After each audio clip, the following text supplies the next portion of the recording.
హల్లెలూయా. దేవునికి స్తోత్రం కనుక వచ్చిన సభ్యులందరూ కూడా పేట వందనాలు దీవెన. దేవునికి స్తోత్రం కలిగి కీర్తన గ్రంథము 59వ అధ్యాయంలో మనం చదువుకున్న విధానాన్ని బట్టి చూస్తే నేనే చదువుతాను, వివరిస్తాను, గ్రహించండి, చదవండి. నా దేవా, నా శత్రువుల చేతుల నుండి నన్ను తప్పింపు. దేవునికి స్తోత్రం కలిగింది. ఎవరో శత్రువులు? దావీదు శత్రువు ఎవరో చెప్పండి. సౌలు. ఎక్కడున్నాడు? ఇంట్లోనే. దేవునికి స్తోత్రం కలిగింది. ఇంట్లోనే శత్రువులుగా ఉంటారు. శత్రువులు ఎక్కడి నుంచి రారు మనకి? మన ఇంట్లోనే మనకు శత్రువులుగా ఉంటారు. దేవునికి స్తోత్రం కలిగింది. ఇప్పుడు దావీదు శత్రువు అంటాడంటే శత్రువు ఎవరో కాదు, పిల్లనిచ్చిన మాంగారే శత్రువు అయిపోయాడు. దేవునికి స్తోత్రం కలిగింది. హల్లెలూయా. అందుకని నా దేవా, నా శత్రువుల చేతుల నుండి నన్ను తప్పింపుము. దేవునికి స్తోత్రం కలిగింది. హల్లెలూయా. ఇంకా వివరంగా మీకు చదివితే 59 చిన్న అక్షరాలతో పైన చూడండి. దావీదును చంపుటకు సౌలు పంపిన వారు ఇంటి యొద్ద పొంచి ఉన్నప్పుడు, దావీదు చంపడానికి సౌలు పంపించాడు సైనికులు. వాళ్ళు ఎక్కడున్నారు? ఇంటి యొద్ద పొంచి ఉన్నప్పుడు అతడు రచించినది. ఇంట్లో ఉన్నాడు, బయట శత్రువులు ఉన్నారు, చంపడానికి బయటకు వస్తే వేసేస్తారు దావీదు. కానీ ఎక్కడున్నాడు చెప్పండి? ఇంటిలో ఉండి కీర్తన రాస్తూ ఉన్నాడు. దేవునికి స్తోత్రం కలిగింది. హల్లెలూయా. దావీదు అంత తేలికోడు కాదు. ఏం చేసుకోడు, ఏమి వేసి చూపిస్తాను. దేవునికి స్తోత్రం చెప్పండి. వెంటనే వేసి అంట అక్కడ నేను ఎందుకు వెళ్ళిపోయి చెప్పండి. సౌలు వేల కొద్దిగాను, దావీదు 10,000 కొద్ది మాట ఉంది కదా. మరి ఇంటి చుట్టూ రౌండ్ వేసేది దావీదుని. బయటకు వస్తే ఒకటి ఉంటాడా? దావీదు కత్తి తీయడంటే పారిపోతారు లేకపోతే. కానీ ఎవరికి తెలిసి ఎవరికి గౌరవించి కత్తి తీయలేదు చెప్పినప్పుడు? ఆయన మాంగారు దేవుని అభిషేకం పొందాడు కాబట్టి ఆ అభిషేకం పొందినట్టు జోలికి వెళ్ళకూడదనే జ్ఞానంతో దావీదు ఉండిపెడి తప్ప చేత కాక కాదు. దేవునికి స్తోత్రం కలిగింది. హల్లెలూయా. ఏమంటే నా మీద పడువారికి చిక్కకుండా నన్ను ఉద్ధరించు. దేవునికి స్తోత్రం చెప్పండి. నువ్వు చేసే ప్రార్థన, నేను చేసే ప్రార్థన చెప్పండి. నా మీద పడువారికి నేను వారికి చిక్కకూడదు. హల్లెలూయా. అర్థమైందా? శత్రువులు ఉంటారు, అందరికీ ఉంటారు శత్రువులు. శత్రువులు లేకుండా ఎవరు ఉండరు. శత్రువులు ఉంటారు కానీ శత్రువుల చేతిలో తప్పించేది ఎవరు? దేవుడు. దేవునికి స్తోత్రం కలిగింది. దేవా, నన్ను శత్రువుల చేతుల నుంచి తప్పించుము, చిక్కిపోకుండా నన్ను కాపాడు ప్రభువా.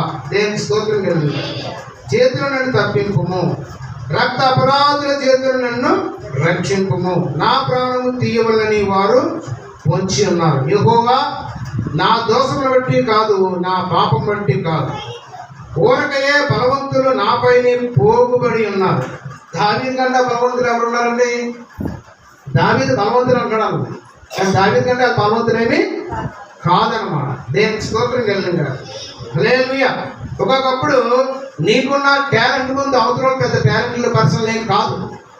తలుసుకుంటే నీవే టాలెంట్గా ఉంటావు. దేవునికి స్తోత్రం కలిగింది. నీవే అనేక విద్యలు నేర్చుకున్న వాడిగా నీవు ఉంటావు. నీ ముందు ఎవరో పనిచేయరు. అలా అనుకుని ముందుకు వెళ్ళాలి. దేవునికి స్తోత్రం చెప్పండి. నేనే మొనగాన్ని, నేనే మహారాణి అంటే మాత్రం అవ్వదు. అర్థమైందా? దేవునికి స్తోత్రం కలిగింది. హల్లెలూయా. నేను అందరికన్నా దిగజారిపోయిన దాన్ని, ఎందుకు చేతకాని దాన్ని, పనికిరాని దాన్ని, పనికిమాల దాన్ని అనుకోకూడదు. నీకున్న టాలెంట్ నువ్వు ఉపయోగించుకుంటూ ముందుకు వెళ్ళాలి. హల్లెలూయా. నాయందు ఏ అక్రమమును లేకున్నను వారు పరుగులెత్తి సిద్ధపడుతున్నారు. దావీదులో ఏ అక్రమం చెప్పండి? కానీ వారు ఏం చేస్తారంటే పరుగులెత్తి సిద్ధపరుస్తున్నారు. దేవునికి స్తోత్రం కలిగింది. నన్ను కలుసుకొనుటకై మేల్కొనుము, సైన్యములకు అధిపతి యెహోవా నైవైన దేవా, ఇశ్రాయేలు దేవా, అన్యజనులందరినీ రక్షించుటకై మేల్కొనుము, శిక్షించుటకై మేల్కొనుము, అధిక ద్రోహులను ఎవరిని కనికరింపకము. దేవునికి స్తోత్రం చెప్పండి. ఎవరిని కనికరించు. యేసు ప్రభుని శిలువలో కొడుతుంటే ఏమన్నాడు? ప్రభువా వాటిని కనికరించు, విడిచిపెట్టి అన్నాడు. ఇక్కడ దావీదు ఏమన్నాడు? కనికరించన్నాడా, కనికరించుకున్నాడా? అంటే దావీదు మాట ఏమవుతుంది, నీకేమవుతుంది? దేవుడికి అప్పచెప్పాడు అనమాట. దేవుడికి అప్పచెప్పాడు అనమాట. నీవే చూసుకోవాలని, ఆ సంగతి నువ్వే చూసుకో. ఏం చేస్తావో చెయ్యి, ఎప్పుడు పడతావో కొట్టు, ఎప్పుడు మొత్తుతావో మొత్తు, నేను మాత్రం ఆ జోలికి వెళ్ళను. దేవునికి స్తోత్రం కలిగింది. హల్లెలూయా. ఇక్కడ 6వ వచనంలో మనం చూస్తే సాయంకాలమున వారు మరలా వచ్చెదరు, కుక్కవలే మురుగుచు పట్టణము చుట్టూ తిరుగుదురు. వినివారెవరును లేరనుకొని వారు తమ నోట నుండి మాటలు వెళ్ళగక్కుదురు. వారి పెదవులలో కత్తులున్నవి. కత్తులు ఎక్కడున్నాయంట? బల్లాలు ఎక్కడున్నాయి? వరంలో లేవు. ఎక్కడున్నాయి చెప్పండి? ఆ నాలుకల్లోనే కత్తులు ఉన్నాయంట. యెహోవా నీవు వారిని చూసి నవ్వుదువు. దేవునికి స్తోత్రం చెప్పండి.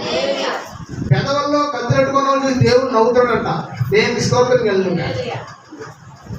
నవ్వుతాం. నా సేవకుడు ముందు మీరు ఎంత? హల్లెలూయా. నా సేవకుడు నన్ను బట్టి ఆగిపోయాడు, నన్ను బట్టి ఆగిపోయాడు. కానీ నన్ను పక్కన పెడితే మాత్రం మీరు ఎందుకు కూడా పనికి రారు అని దేవుడు నవ్వుతూ ఉన్నాడు. దేవునికి స్తోత్రం కలిగింది. అన్యజనులందరినీ నీవు అపహాసించుదువు. నా బలమా, నీ కొరకు నేను కనిపెట్టుకుంటున్నాను. మనం ఎంత బలవంతుమైనా సరే ఎవరి కోసం కనిపెట్టాలి చెప్పండి? ఎవరి బలాన్ని కనిపెట్టుకోవాలి? దేవుని బలాన్ని కనిపెట్టుకోవాలి. నా బలం అంటే కుదరదు. నా బలం ఉంది, కానీ ఎవరి బలం అంటే దేవుని బలం కొరకు కనిపెట్టుకోవాలి. నా ఉన్నతమైన దుర్గము దేవుడే. నా దేవుడు తన కృపలో నన్ను కలుసుకొనెను. నా కొరకు పొంచి ఉన్న వారికి సంపాదించిన దానిని దేవుడు నాకు చూపించును. దేవునికి స్తోత్రం చెప్పండి. నీ కొరకు పొంచి ఉన్న వారికి ఏం సంభవిస్తుందో అది నువ్వు చూడాలని దేవుడికి చూపిస్తాడంట. కళ్ళులారా చూస్తావంట. వారిని చంపకము, ఎలయనగా నా బదులు దాన్ని మర్చిపోదురేమో. మాకేడమైన ప్రభువా, నీ బలము చేత వారిని చెల్లా చెదురు చేసి అనగగొట్టుము. వారి పెదవుల మాటలను బట్టి, వారి నోటి పాపం బట్టి వారు పలుకు శాపమును బట్టి, ఆపత్తులను బట్టి వారు తమ గర్వములో చిక్కబడుదురు గాక. దేవుని స్తోత్రం కలిగింది. గర్వంలో చిక్కబడుదురు. ఎవరు గర్వంలో చిక్కబడ్డారు చెప్పండి? నెబుకద్నెజరు ఒక రాజు ఉన్నాడు. ఆ రాజు ఎలా అంటాడు? పెద్ద పట్టణాన్ని కట్టాడు అన్నమాట. ఎంతో గర్వపడ్డాడు. ఆ గర్వం ఎందుకు పనిచేసింది చెప్పండి? ఆ గర్వం దేనికి? ఎవరికైనా సరే గర్వం దేనికి పనిచేయదు. ఆ గర్వము ఆ గొప్ప రాజుని గట్టి తినిపించింది. నువ్వెంత, నేనెంత. గర్వంతో ఎవరు కూడా విడిచి పడకూడదు. ఎవరన్నా సరే, పురుషులైనా స్త్రీలైనా జాగ్రత్తగా ఉండాలి. దేవుని నమ్ముకునే బిడ్డలు దేవుని నమ్ముకున్నట్టే ఉండాలి. అంజుల వలె మాత్రం ఉంటే వారికి నీకు ఇంకా సాటి ఏముంటది? వారికి నీకు సాటి ఉండదు, సమానం అయిపోతావు. జాగ్రత్త. సాటితో సాటి చేస్తే తాటకుండా తాటకుండా ఏమన్నామ్మా? తాటకుండా ఉంటుంది. దేనికి స్తోత్రం చెప్పండి. అంటే వాళ్ళకు ఉన్నటువంటి భక్తిహీనత మనకు వచ్చేదన్నమాట. సిల్ అంటే అది. దేనికి స్తోత్రం చెప్పండి. హల్లెలూయా.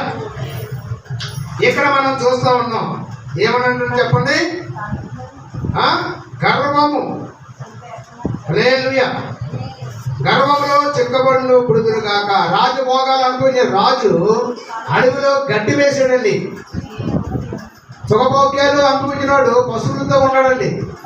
ఎన్ని సంవత్సరాలు అమ్మ చెప్పండి? ఎవరికి చెప్తారా? 7 సంవత్సరాలు గడ్డి వేసేసాడు.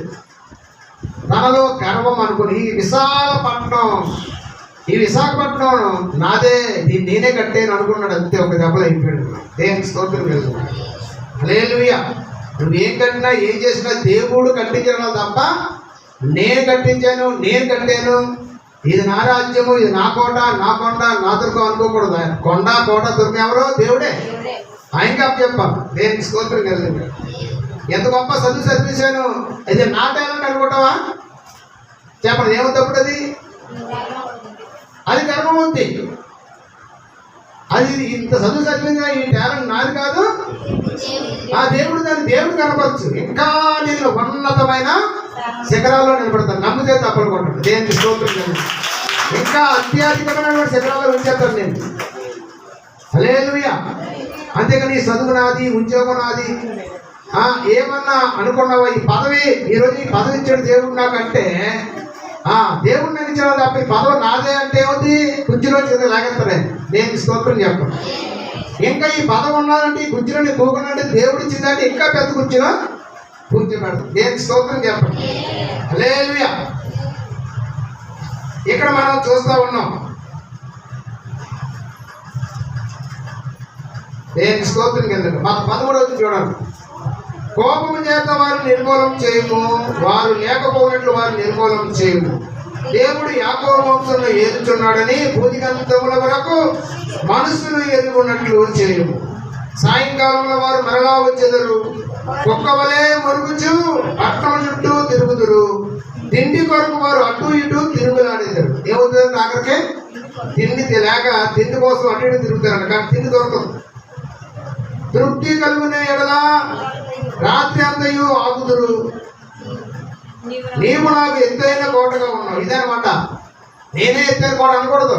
నీవు నాకు ఎత్తైన కోటగా ఉన్నావు అన్నాను తప్ప నేనే ఎత్తైన కోట అనకూడదు. ఆపద్దినమున నాకు ఆశ్రయంగా ఉన్నావు. ఆపద్దినమున నీకు బంధువులైన వారు, స్నేహితులైన వారికి ఆశ్రయంగా ఉండరు. నీకు ఆశ్రయం ఎవరు? దేవుడే నీకు ఆశ్రయంగా ఉంటాడు. దేవునికి స్తోత్రం కలుగుగా. నీ బలమును గురించి నేను కీర్తించేదను. ఉదయమున నీ కృపను గురించి ఉత్సాహగానము చేసేదను. దేవుడు నాకు ఎత్తు అయిన కోటగాను కృపగల దేవుడుగాను ఉన్నాడు. నా బలమా నిన్నే కీర్తించేదను. దేవునికి స్తోత్రం కలుగుగా.